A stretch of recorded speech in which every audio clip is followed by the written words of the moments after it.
Warning, this video may contain flashing images. If you're sensitive to those, just look away. Yo, what up, motherfuckers? As you guys know, I am a big music lover. So much so that I make my own music.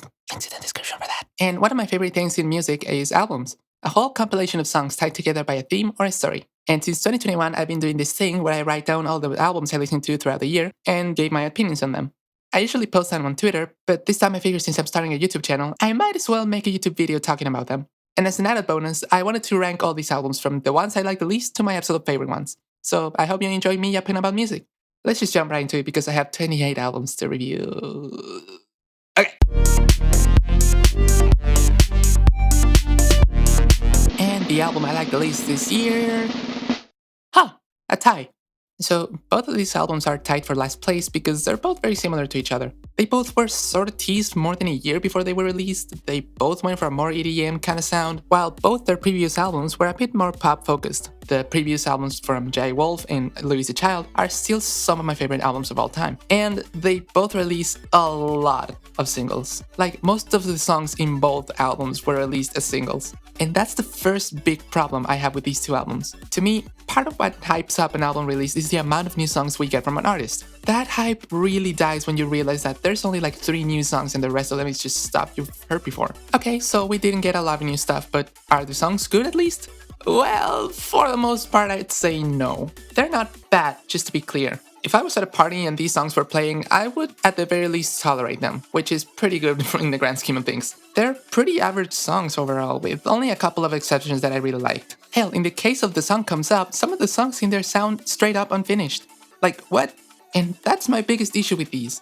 I hold these artists in such high regard because they've made some amazing things that have genuinely changed my life and how I perceive music, only for them to do this. Yeah, they're not bad albums, but not bad just doesn't cut it for this artist. It's very sad for me to say, but this was a big disappointment. Relatively, these albums are on F tier, which is why they're at the bottom of my list. But in the grand scheme of things, that'd probably be a D tier at worst and B tier at best. That just goes to show the quality of albums we got this year. I don't think I heard a single album this year that made me want to alter for my ears. But yeah, these albums were not great.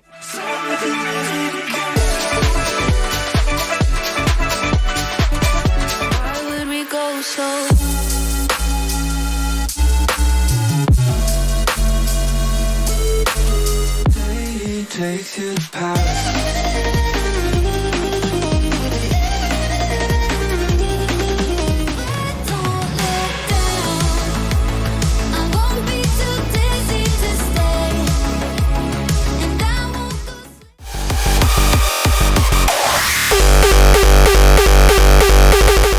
I love Dr. Peacock, but if I'm being honest, I don't think Frenchcore is a good genre for an entire album. Like dubstep, it's a genre that I can really only enjoy in a live show. Other than that, no thanks. I'm just not a big fan of having a lot of stuff right in your face all the time in a song. At least, not anymore.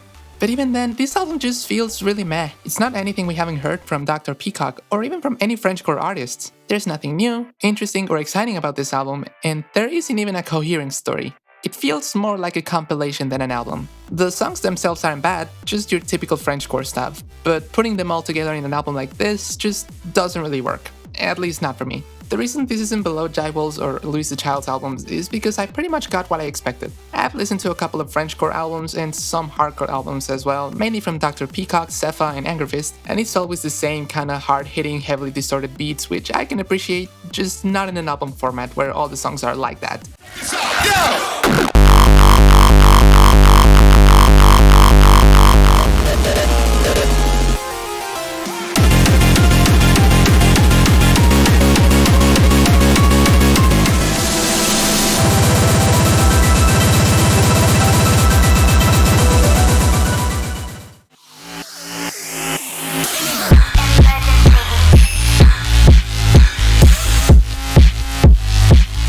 It's not a crime to be horny, shut up. I can appreciate what this album is going for, but I do have to take away a lot of points for the mixing in some of these songs. It gets really bad in some cases. Like, I'm all here for unique and unconventional mixing styles, but this doesn't feel like that in some of the songs. I don't know, maybe it's just me, but I don't really see anything artistic about having the sub bass being louder than everything else in an electro house trap. At that point, all you're hearing is that's not what a song in that style typically goes for. It feels more like a mixing mistake than an artistic choice. But besides that, I really enjoy this album. It doesn't have much to offer except going hard as fuck on the dance floor, and I really appreciate it for that. Not everything has to be an artistic masterpiece for it to be good. It's just the mixing in some songs, man. Rare.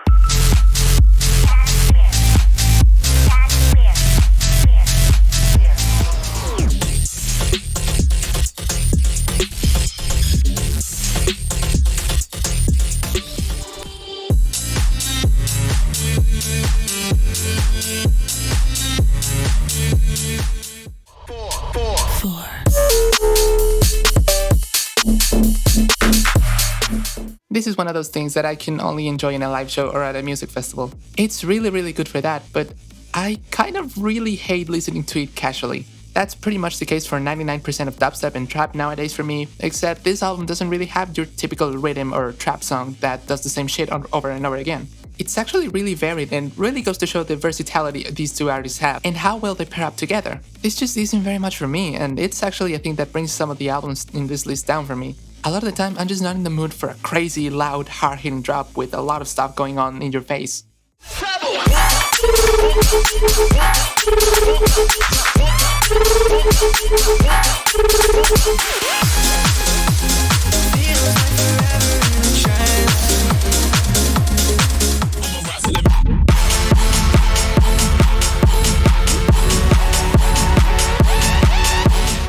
Holy shit, another tie! I feel pretty similar about these two projects. On one hand, these have some of the best and most creative stuff I've ever heard, especially in terms of sound design, at least in the realm of bass music. On the other hand though, it feels like it's only meant for the dance floor, which is why I didn't listen to them a whole ton throughout the year. And especially for the Humor Me EP, it's nothing we haven't heard from More Kismet in the past, so it didn't feel relatively unique.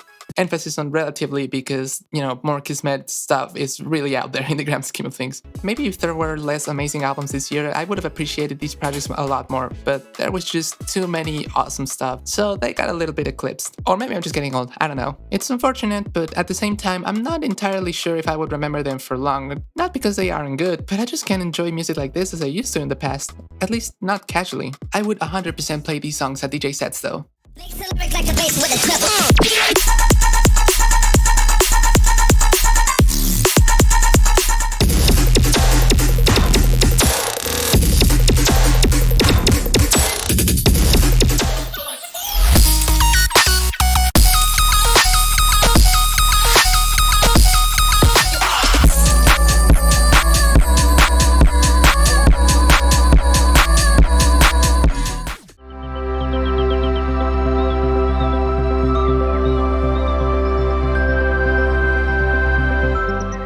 The best way I can describe this album is if Nurture by Porter Robinson was a symphony. It has a lot of the same hopeful, nature-y vibes, but with more orchestral sounds. The downside to it is that I can only really enjoy it and appreciate it when I listen to the album in its entirety, which isn't really that often because I have to be really in the mood for it. This album also gets pretty repetitive the further in you go through it, and you hear the same sort of themes over and over again. I can appreciate what this album is going for, but it doesn't execute on it very well, at least not in a way I can really enjoy. In other words, it's just not my cup of tea. And it's also not as good as other of the Beyoncé albums that I've heard.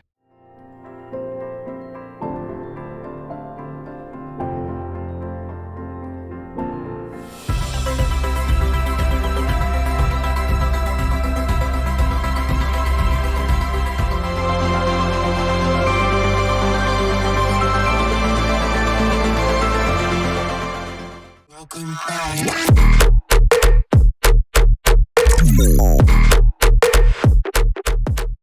This is a pretty decent remix album. I don't really care for a lot of these in all honesty because it's just even more dubstep-y and it's not exactly my cup of tea. But there's some stuff in here that I can absolutely get behind. All in all, every artist featured here did an amazing job and they have a lot of talent, even if some of their stuff isn't for me. So I definitely recommend checking this one out.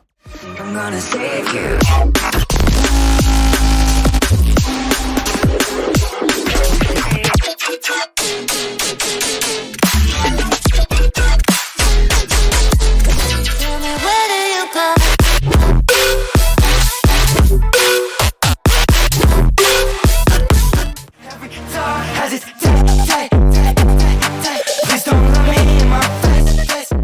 This album is pretty good. That's about it.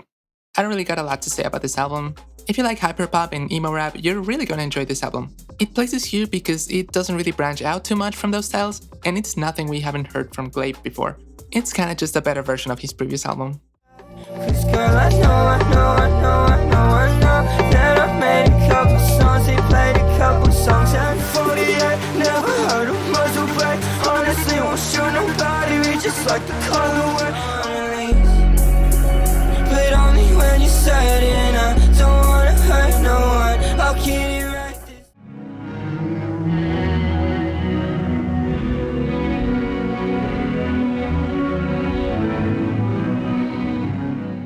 This album is the very definition of vibes. It's like if you were listening to a cassette tape recording of a guitar singing. The very lo-fi quality of the music, the haunting and heartwarming melodies, it's the perfect thing to put on while you hang out in front of a chimney. Chimney? I don't know. Or if you're walking along the sidewalk on a rainy day. It's not something I would play every day, but whenever I'm in the mood, it's great.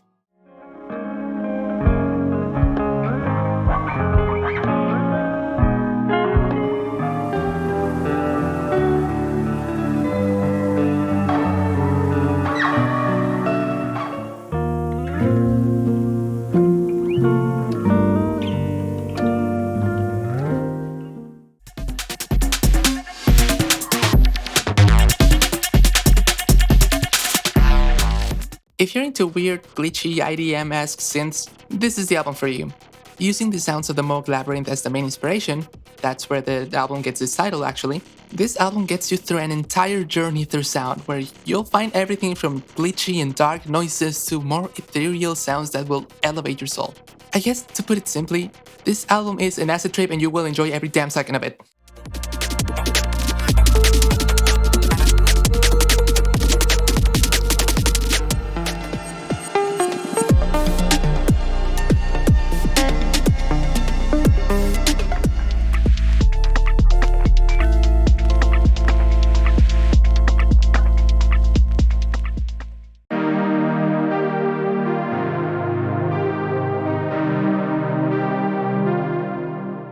As I talked about before, The Cure to Loneliness is an album that's very dear to my heart, and I was really excited to see a deluxe edition with some of the live edits of the tracks in it. There's not much to say here besides that. The album is already pretty good, and now it has some bonus stuff for us to enjoy. I'm not putting it higher than this because it's technically an album that already existed, and the only new additions were those bonus tracks. Pretty good stuff, but I can't justify having it higher than this. So half-hearted, the hardest part is you. I could feel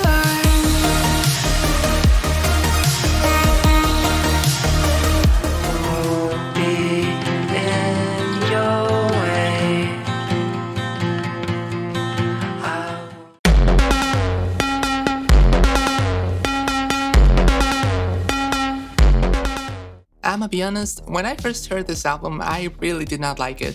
I thought a lot of the songs just sounded unfinished, and I was not a fan that the vocalist Jan Wagner was in every song. It just didn't hit the same as Jesse Stein's other albums. But as the weeks and months passed, these songs were stuck in my head, surprisingly enough, and the album eventually started growing on me. I still don't think it's a masterpiece or anything, and it's also far from Jesse Stein's best, but honestly, I think it's pretty solid, and I can appreciate it more now. Not much else to say. It's just a solid album that I'd occasionally come back to because it makes me feel like I'm the main character.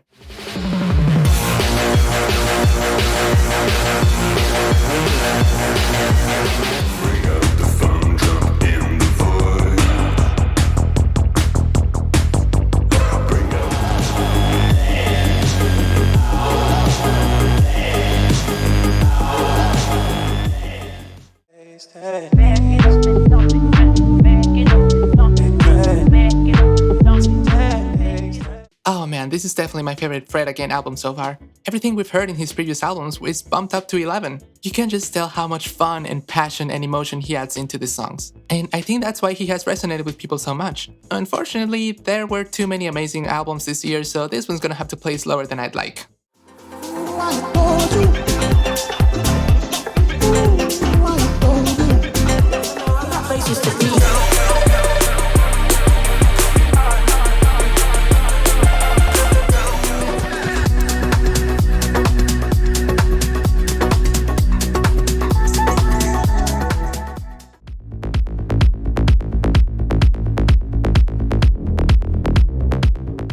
I very much love hearing deadmau5 make something that resembles his classic sound that everyone knows and loves, that at the same time sounds very modern, and it doesn't feel like it's the same thing we've been hearing for years. There's not much to say since it's just an EP, but I can confidently say that this is the best EP I've heard in a long while.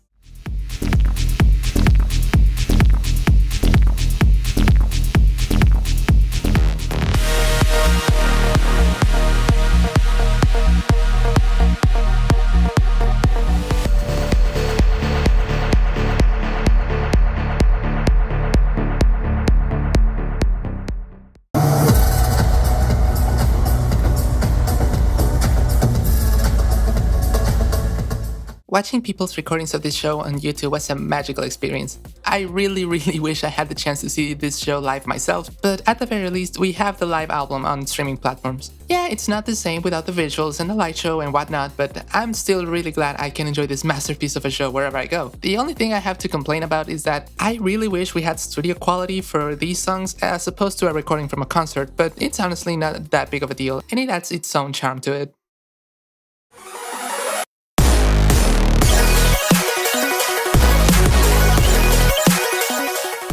This album really made me wonder what it would be like if Virtual Riot made an album that wasn't focused on bass music or bass music adjacent styles. It just feels like VR is handicapping himself by only doing these genres, which can get pretty dull and repetitive. But that's besides the point. This album has a little bit of everything, from your hard-hitting rhythm bangers to heartwarming, chill and experimental tracks, some house, some drum and bass, and everything in between. And while I appreciate the variety, it makes it so that some of the track selection seems a bit random. Like, there's not a lot of cohesion here, which you'd kinda expect from an album. All that said though, I love this album. It's very creative, innovative, and varied, which is not something I can say for a lot of dubstep/bass music focused projects nowadays. I only didn't like the very hard-hitting dubstep tracks because they're just not my cup of tea, but ignoring those, this album is pretty fucking cool.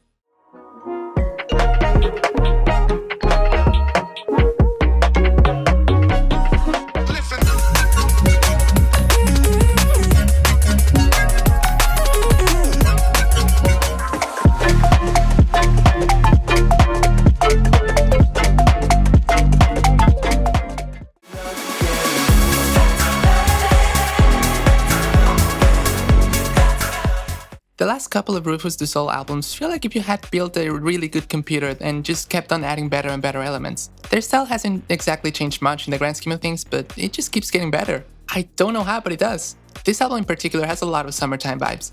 It'd be perfect for a live show at a beach. You just can't go wrong with Rufus Du Sol, and I'm always really excited to hear new stuff from them. Music is better when we're together.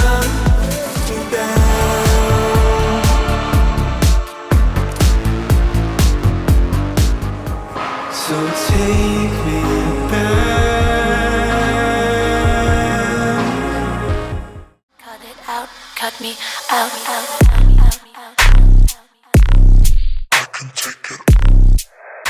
She just doesn't fucking miss. Somehow, someway, Rez always manages to innovate and reinvent her style every album, while still keeping that certain kind of magic that makes you say, yep, that's a Rez song. It's just unbelievable. I don't have much more to say, this album is just fucking amazing.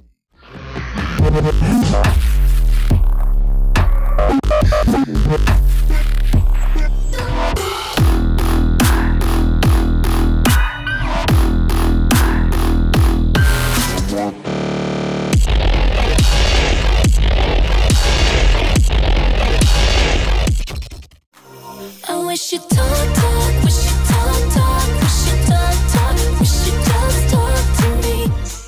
I'ma be honest, I didn't have a lot of expectations for this album after Crash was a thing, but damn, this album was infinitely better than I could have ever expected. I do have two criticisms though.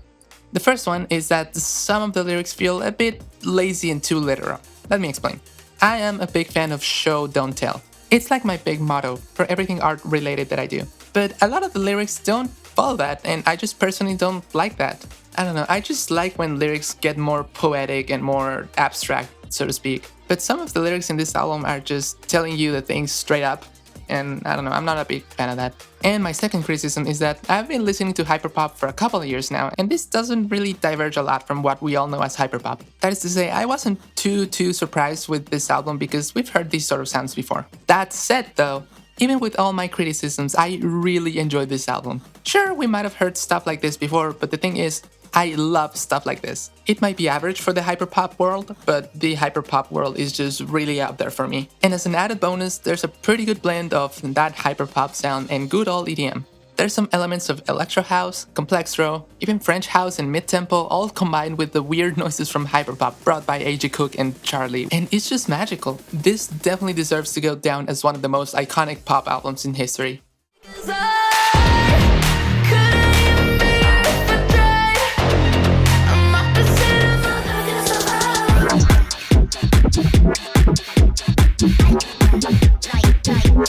You feel it's so confusing sometimes to be a girl.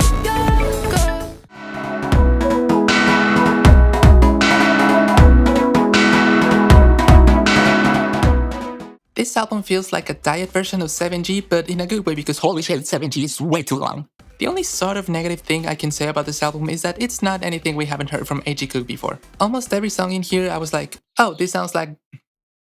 Shut up. Oh, this sounds like a song that would be on Soft Rock or in the Yonsei album or something he'd do with Charlie. It's not very out there in terms of A.G. Cook's discography, but even then, this album is very out there. It's all full of sounds that I guarantee you have not heard before in your life. It's the perfect blend of order and chaos that's so prevalent throughout A.G. Cook's music that I'm a really big fan of. Overall, this is pretty standard coming from A.G. Cook, but this is a masterpiece in the grand scheme of things. I always loved... Did I say you could fucking speak? I always love to hear new A.G. Cook stuff. Can't go wrong with it.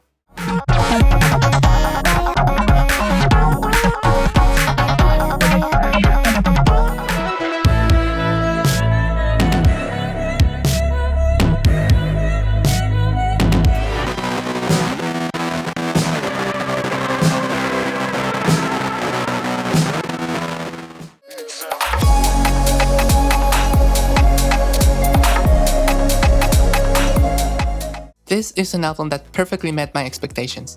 As the singles released, I thought this album would be nothing short of a masterpiece. An entire project where someone translated their feelings into MIDI notes in a DAW, and that's exactly what we got. It's a bit hard to pinpoint a specific genre or style for this album. It has a little bit of everything.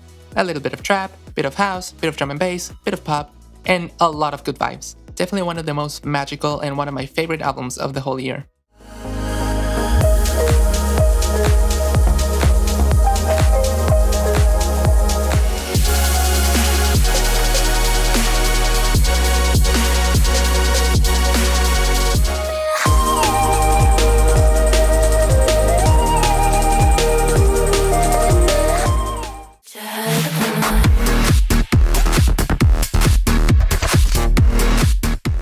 Holy shit, Nina Girachi, I was not familiar with your game. This is an amazing modern interpretation of the electro house and complextro we used to hear back in the early 2010s. It's the perfect blend of nostalgia in a nightclub with a hint of modern pop.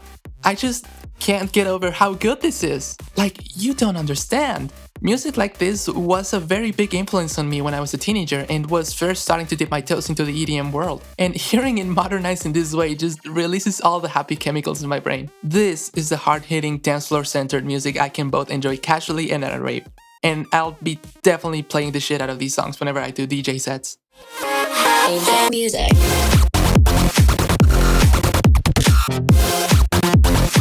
I know something I couldn't do. I know something I couldn't do.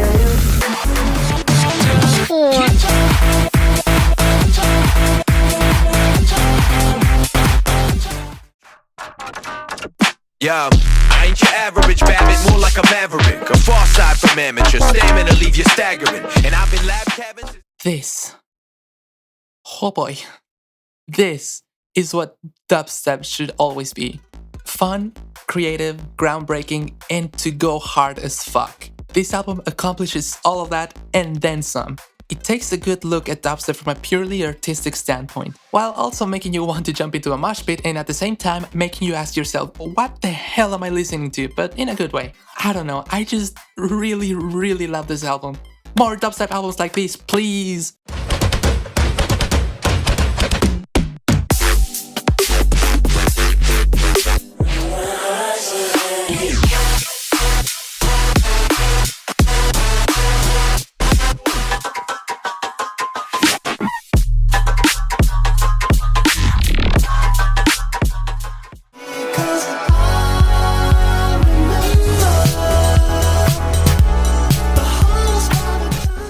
I'm so glad I get to live to witness such a legendary album be released, and I'm even more glad that I was able to see Justice live for their tour for this album. Although I do wish that they came to Mexico at a time where I could familiarize myself more with the songs of the album so that I could be more hype about them, rather than one day before the album was released. But still, it was an 11 out of 10 experience.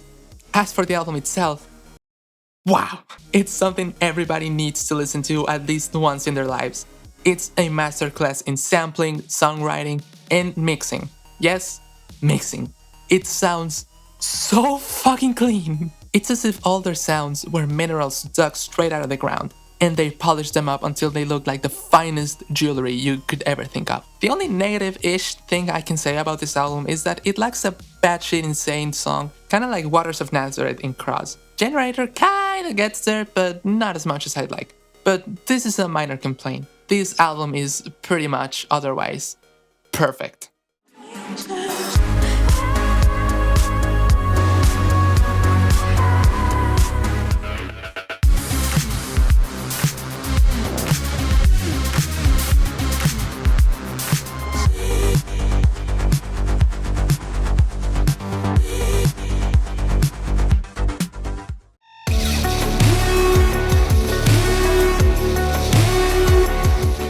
I'm sure I'm not the only one who experienced this, but this album took me very much by surprise. I was definitely not expecting Porter to announce a brand new album just 3 years after Nurture, but you know, this was a very welcome surprise. As the singles were released though, I wasn't as excited for this album as I was with Nurture, and when the album released, I stayed pretty much the same.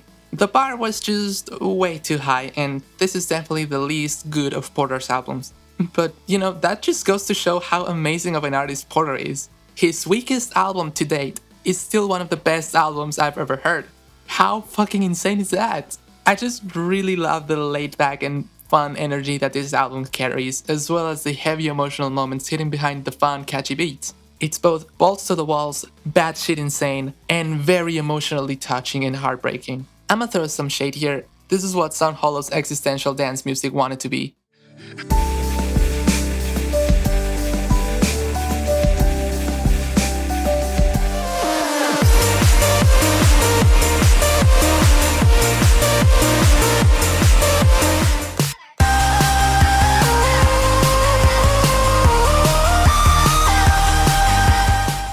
But as much as I love this album, and as much as I love Porter as an artist, I mean, he is my favorite artist of all time, there's still one more album I ranked above it.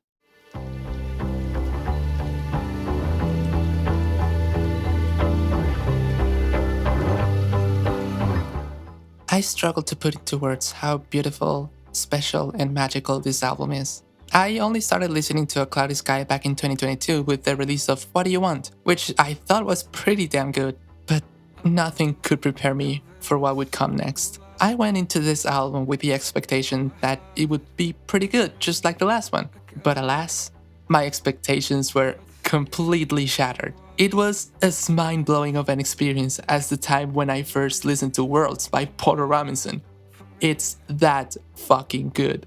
It has an amazing blend of heavily distorted synths, guitars, and drums, heartwarming lyrics, and melodies. His vocal performances are the best in his discography in my opinion. Not to mention the lore and the story behind all the songs here. This album hits pretty much all the places I look for in music, and it also carried me through some very dark moments, so it holds a very special place in my heart because of that. A Cloudy Sky has quickly become one of my favorite artists of all time, and it's all thanks to this album. I really cannot wait for what he'll release next. And Sky, if you're watching this, I'd be more than down to make a song with you. But most importantly, thank you for bringing this masterpiece into the world. I will cherish it for the rest of my days.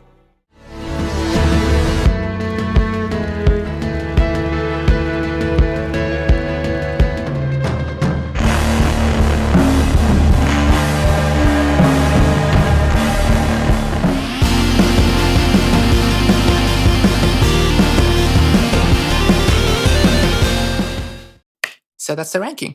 This year was overall pretty fucking good in terms of albums, so much so that there's not a single album I could say is bad. The ones that are lower on this list just weren't really for me, or I was just expecting more of them, but they're objectively decent albums at worst and incredible life-changing experiences at best.